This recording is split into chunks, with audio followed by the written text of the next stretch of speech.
السلام عليكم ورحمة الله تعالى وبركاته. بسم الله الرحمن الرحيم. الحمد لله رب العالمين. الصلاة والسلام على أشرف المرسلين وعلى آله وأصحابه أجمعين. أما بعد. പ്രിയമുള്ളവരെ, മരണം എന്നത് ജനിച്ച ഓരോ ആളുകൾക്ക് നിർബന്ധമാണ്.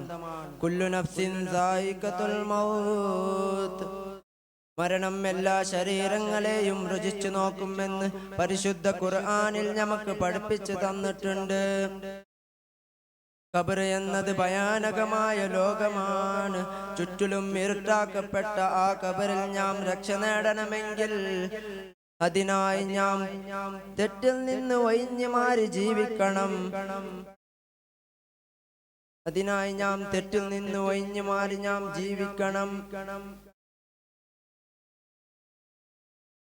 പുതിയ കാലത്ത് നമുക്ക് കാണാൻ കഴിയുന്നത് ഹറാമിന് അടിമപ്പെട്ടുകൊണ്ട് ജീവിക്കുന്ന യുവതിയുവാക്കളെയാണ്. യുവതിയുവാക്കൾ പ്രേമിച്ചുകൊണ്ട് ഒളിച്ചോടുന്നതും ആത്മഹത്യ ചെയ്യുന്നതും ഇന്നിവിടെ നിത്യകാഴ്ചയാണ്. ഇതിനൊക്കെ നാളെ ഖബറിൽ ലഭിക്കുന്ന കഠിനമായ ശിക്ഷയെപ്പറ്റി ഒരു വേള നാം ചിന്തിക്കേണ്ടതുണ്ട്. നമ്മുടെ ശരീരം നാളെ ഖബറിൽ വെക്കുമ്പോൾ മുൻകർ നകീർ അലൈഹിസ്സലാമിന്റെ ചോദ്യങ്ങൾക്ക് ഉത്തരം നൽകാൻ നമുക്ക് കഴിയണം. നിന്റെ റബ്ബാരാണെന്നും നിന്റെ മതമേതാണെന്നും ആ തിരുനബിയുടെ ഫോട്ടോ കാണിച്ചുകൊണ്ട് ഇത് ആരാണെന്ന് ചോദിക്കുമ്പോൾ ഭൂമിയിൽ തെറ്റ് ചെയ്ത് ജീവിക്കുന്നവർ എനിക്ക് അറിയില്ല എന്നായിരിക്കും മറുപടി പറയാൻ ഉണ്ടാവുക. എന്നാൽ സൗത്തഭാവികൾക്ക് യഥാർത്ഥ മറുപടി പറയാൻ സാധിക്കും. എന്റെ റബ്ബാകുന്നത് അല്ലാഹു ആണെന്നും എന്റെ മതമാകുന്ന ഇസ്ലാമാണെന്നും എന്റെ ആ തിരുനബിയുടെ ഫോട്ടോ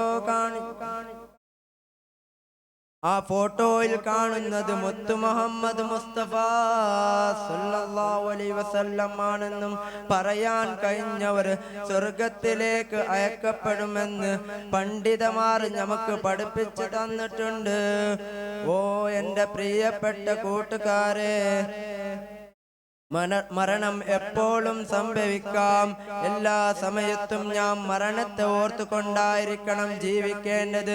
മഹാനായ സിദ്ദീഖ് റളിയല്ലാഹു അൻഹു അസുഖം വരുമ്പോൾ പറയുന്നുണ്ടായിരുന്നു, കുല്ലിംറിഇം മുസബ്ബഉൻ ഫീ അഹ്ലിഹി വൽ മൗത്ത് അദ്നാ മിൻ സിറാകിൻ നഹ്ലിഹി. എല്ലാ ആളുകളും അവരുടെ കുടുംബക്കാരുമൊത്ത് സന്തോഷിച്ചു കഴിയുമ്പോൾ മരണമാണെങ്കിൽ അവരുടെ ചെറുപ്പിന്റെ വാർക്കാലിനോട് അടുത്തിരിക്കുന്നു. പക്ഷേ അവർക്ക് മരണത്തെ ചിന്തയില്ല. അല്ലാഹു തആല നമ്മളെ കാത്തു രക്ഷിക്കുമാറാകട്ടെ. മരിക്കുന്ന സമയത്ത് കാമിലായ ഈമാനിനോട് കൂടി മരിക്കുവാൻ അല്ലാഹു തൗഫീഖ് നൽകട്ടെ എന്ന ഈ ദുആ വസിയത്തോട് കൂടി ഞാൻ നിർത്തുകയാണ്. അസ്സലാമു അലൈക്കും വറഹ്മത്തുള്ളാഹി തആല വബറകാതുഹു. Result number 28. Speech